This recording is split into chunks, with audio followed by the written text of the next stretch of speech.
హనుమంతుడికి భయం లేదో, భయం అంటే ఏమిటో హనుమంతుడికి తెలియదు.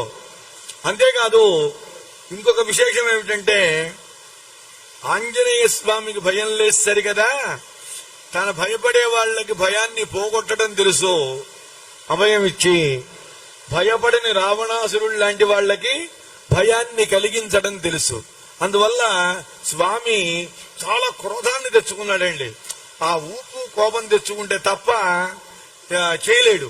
ముందు చేసిన పని ఏమిటంటే శరీరాన్ని